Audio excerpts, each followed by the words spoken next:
When I found out that I had a chance to come to the White House to deliver 2 or 3 minutes in the realm of poetry, I immediately thought of Dr. Seuss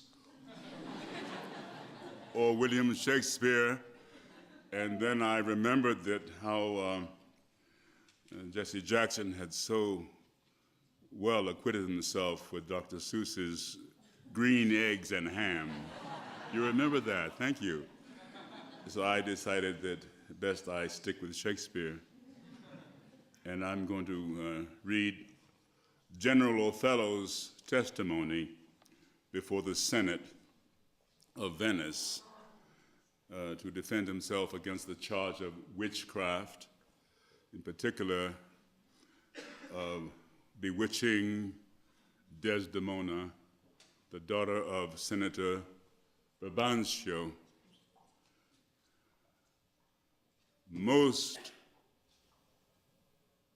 potent, grave, and reverend signors, my very noble and approved good masters, that I have taken away this good man's daughter, it is most true. True.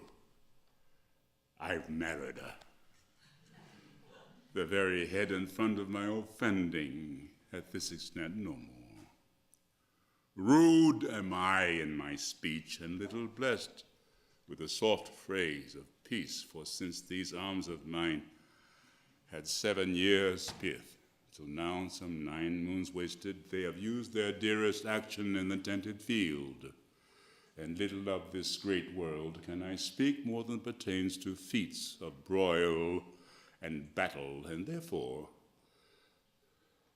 little shall I grace my cause in speaking for myself. Yet by your gracious patience I will a round unvarnished tale deliver of my whole course of love. What drugs, what charms, what conjuration, and what mighty magic for such proceeding I am charged withal.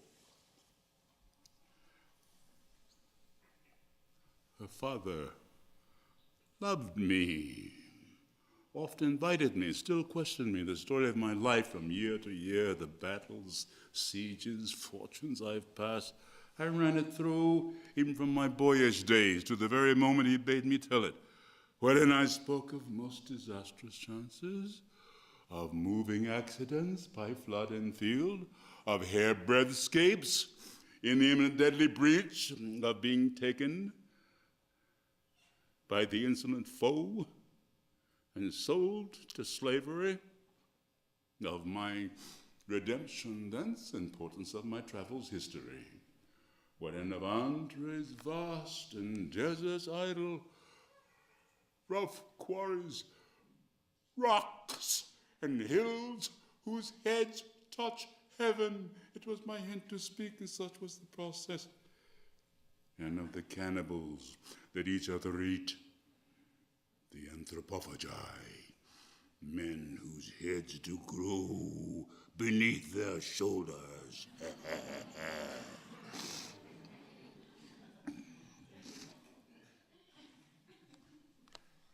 This to hear would Desdemona seriously incline, but still the house affairs would draw her thence, whichever she could with haste dispatch. She'd come again, and with a greedy ear devour up my discourse, which I, observing, took one suppliant hour and found good means to draw from her a prayer of earnest heart, that I would all my pilgrimages dilate, whether by parcel she had something heard, but not intentively. I did consent, and often did beguile her of her tears when I did speak of some distressful stroke my youth suffered. My story being done, she gave me for my pains a world of tears. She swore in faith 'Twas strange. 'Twas passing strange. 'Twas pitiful. 'Twas wondrous pitiful. She wished she had not heard it. And yet she wished that heaven had made for her such a man. She thanked me and bade me, if I had a friend that loved her, I should but teach him how to tell my story, and that would woo her. Upon this hint I spoke.